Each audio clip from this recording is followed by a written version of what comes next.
Rectangular coordinate system.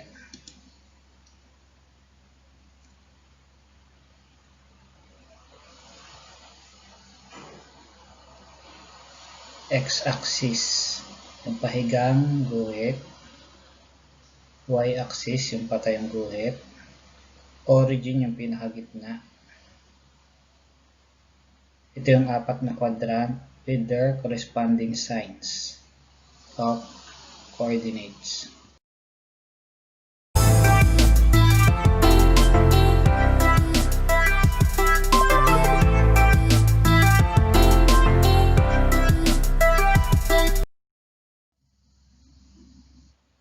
In a separate graphing paper, plot the given points on one coordinate plane. Example number 1, -4 and +6 yung ating coordinates. Paano yung gagawin? Mula sa 0, dito, gagawin natin, mula 0 hanggang -4, yon. Sa x muna tayo titingin, sa x-axis. Tapos, yung 6 ay hanggang doon sa tapat nito. Yun yung ating point. Another example. Yung 2 at -3. Ito, sa x muna, +2, -3. Dito siya papatak. Tapos next example, -6, -4. -6, -4. Dito siya papatak. Next, +7, +3. Ito, +7. Tapos, +3. Dito siya papatak.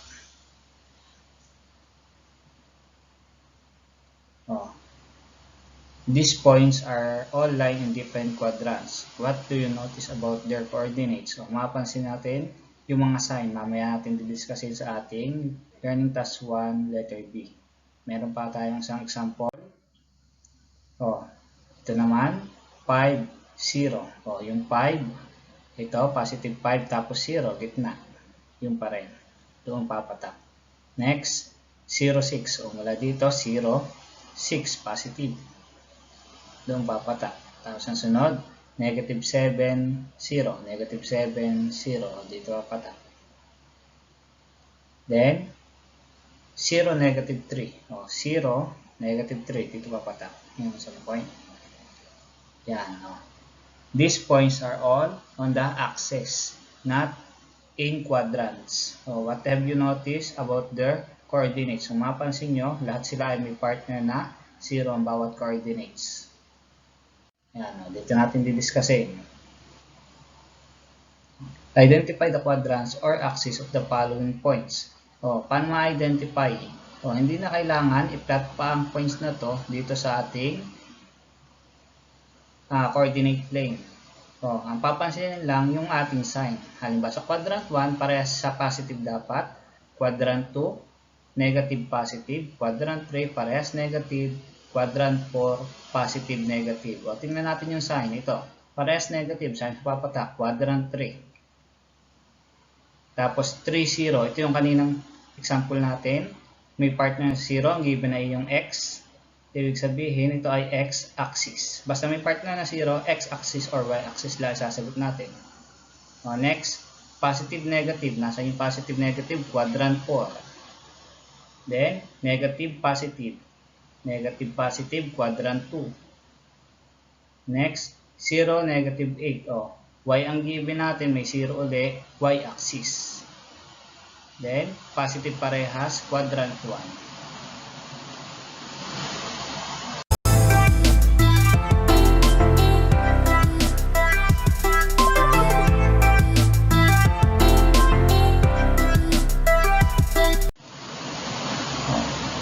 Read the instruction carefully. Do this in your notebook. Complete the table. Meron tayong given na linear equation. Then, value ng x. Hanapin natin ang value ng y at yung coordinates corresponding to that value of x and y. Una muna, ang gagawin natin substitution. Substitute natin na -2 doon sa x. Ganito ang mangyayari. Yan, 3 times -2 plus y equals 7. Multiply natin. 3 times -2, -6. Then lilipat sa kabila. 7 equals 7 plus 6, then y is equal to 13. Di 13 to, tapos pagkatabi na natin, negative 2, 13. Yan yung ating coordinates. Next, substitute naman natin ni negative 1. O, 3 times negative 1, negative 3. Yan, lilipat sa kabila ng equality sign. Basta lumipat sa kabila ng equality sign, nagpapalit tayo ng sign. Magiging 7 plus 3, y is equal to 10. O, then ang coordinates sa atin, pinagtatabi lang itong dalawa. Negative 1, 10. Next, 0 naman yung ating x. Substitute uli. 3 times 0, 0, dy equals 7. 7 to. Then, ang ating coordinates is 0 and 7. Next, 1. Ang ating substitute naman ay 1. 3 times 1 plus y. Lumipat sa kabila, magiging negative. 7 minus 3. Then, y is equal to 4. Coordinates natin, 1, 4. Then, yung 2 naman, substitute natin. 3 times 2, 6. Lilipat sa kabila, magiging 7 minus 6. Y is equal to 1. Ito yung ating magiging sagot. Determine the slope of the line given 2 points. So, ang gagawin natin dito sa ating given ay gagamitan natin ng formula. M is equal to change in y over change in x, or equals to y sub 2 minus y sub 1 all over x sub 2 minus x sub 1. Then, substitute lang natin. Ito, yung y sub 2, yung 4, minus y sub 1, which is 1. Then, x sub 2, 5, minus x sub 1, negative 2. Since ito ay minus negative, magpapalit tayo ng sign na subtrahen. Kaya ang mangyayari ay y minus 1 is equal to 3, then 5 magiging plus 2 equals 7. Ito na yung ating final answer. Pwede din natin gamitin ang graph tulad nito. Meron tayong rules na slope daw ay rise over run. Point ay i-plot muna natin ang points. Negative 2 at 1. Nasaan yun? Negative 2 at positive 1. Dito papatak. Tapos, 5 at positive 4. Positive 5 at positive 4. Dito papatak. Yan. Ngayon, sabi rise over run. Yung rise, ilang beses tataas? Tingnan natin. 1, 2, 3. Tatlo. Hanggang sa makatapat. Yun yun. 3. Tapos, ilan beses bago makarating sa point? 1, 2, 3, 4, 5, 6, 7. 7 step bago makarating doon sa point. Kaya 7. Ito din yung ating kaninang slope. 3 over 7. Another example. Determine the slope of the given. Ganun ulit, formula. Substitute lang natin. 4 minus 1. Tapos, negative 5 minus 5. Since parehas negative din nasa ilalim, pinagsasama lang. Negative 7, tapos 4 minus 1, 3. Ang ating slope dito ay negative slope. Paano naman siya sa graph? Sa graph, rise over run. Plot muna ulit natin ng points. 5, 1. Yun, dun siya papatak. Then, negative 2. At positive 4, dito siya papatak. Pag halimbawa yan, mapapansin nyo, 1, 2, 3. 3.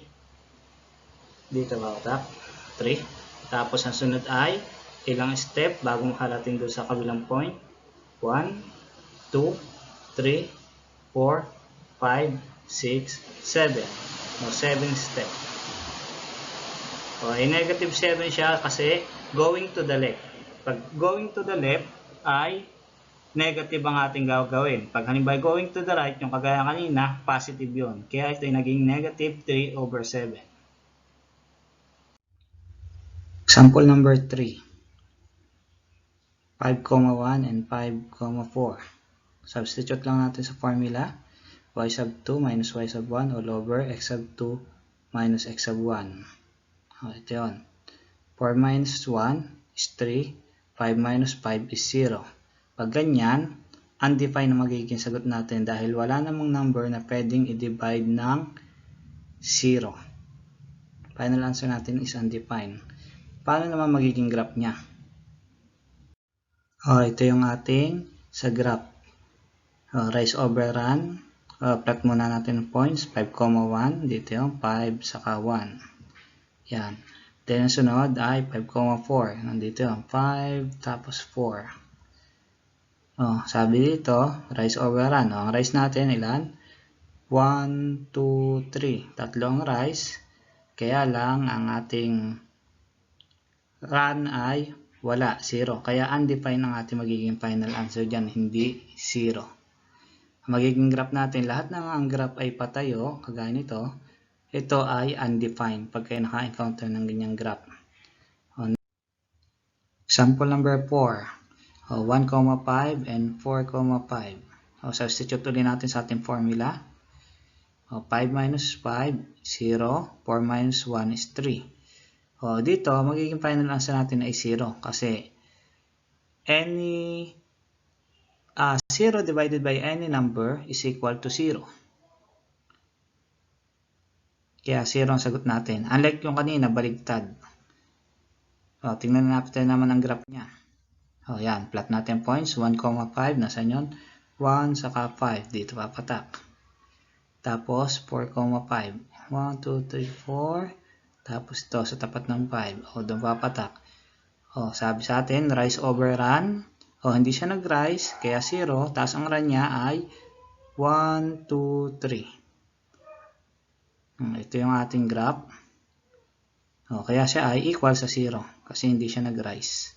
Ibig sabihin, lahat ng graph na magpo-form ng gantong uri ng graph, ang slope niya ay 0.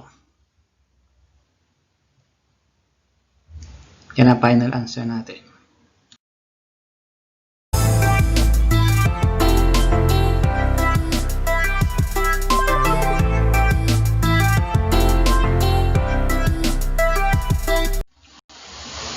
Learning task 3. Read the instruction carefully. Do this in your notebook. Plot and label the following points. So, una muna yung 5,4. Nasaan yun? Una muna sa x-axis titingin. 5. Tapos, positive 4. 4. Dito yung papatak. 5. Tapos, positive 4. Yun yung point natin. Lagyan lang label. Point A is 5,4. Next. Point B. Negative 2. Hanggang positive 4. Dito yun. Tapat. Dyan natin ilalagay ang point B. Next. Point C. Negative 5. Nasa ng negative 5? Ito. Hanggang negative 4. X ay negative 5 hanggang negative 4. Ito. Negative 5 hanggang negative 4. Dito papatak. Doon ang point C. Then, sunod. Positive 4 at negative 5. Positive 4, negative 5. Dito papatak ang point. Positive 4, negative 5. Yan ang point B. Next, positive 3, 0. Positive 3, 0. Ito lang. Nandito lang yung sa axis. Then, 0, positive 6, 0, positive 6. Dito siya papatak. Ito yung point F. Letter B. Find 3 solution for the linear equation 3x plus 2y equals 4 and plot the solution as points on the coordinate plane. Okay. Unahin muna natin ano yung point na makukuha natin. Lelet natin na 0 yung isang value. Maalin sa x or y. Napili ko ay 0 ang x kasi itong 2 ay pwedeng i-divide yung 4. Ibig sabihin, kung ito na lang natira, 0 ang x, 2y equals 4 divided by 2, y is equal to 2. Ito yung ating unang point. Then ang sunod, igagraph natin para makuha natin yung dalawa pang solution. Pwede din natin kunin muna ang slope. Yan. 3x plus 2y equals 4. 2y is equal to 4 minus 3x. Then divide both side by 2. Y is equal to 4 minus 3x over 2. Then, kung ano yung katabi ng x, yun yung ating magiging slope. Yan. Y is equal to, pinaghiwalay ko lang, negative 3 half x plus 2 kasi 4 divided by 2 is 2. Then ito yung ating slope, yung katabi ng x. M is equal to negative 3 halves. O, ngayon pwede na natin makuha yung dalawang solution sa pamamagitan ng pagpa-plot nito sa ating graph. Ganito. O, ito yung ating slope, negative 3 halves. Tapos yung point na nakuha natin kanina, 0, 2, ipa-plot lang natin.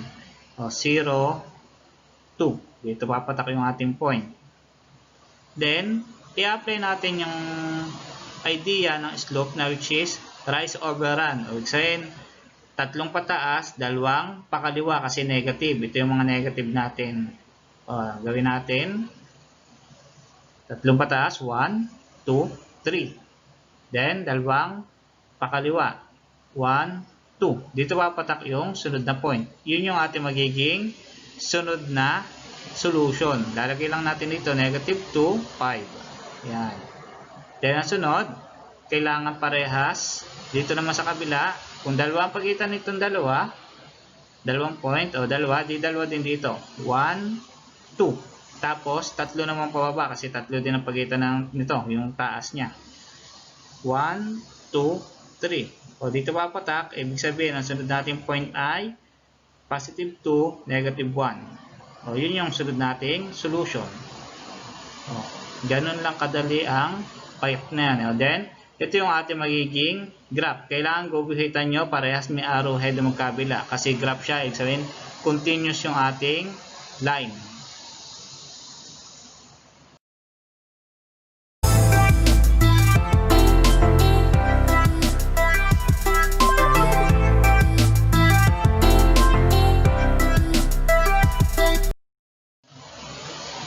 Learning task 4. Read the instruction carefully. Answer it in your notebook. Oh, letter A. Given x plus 3y equals 5.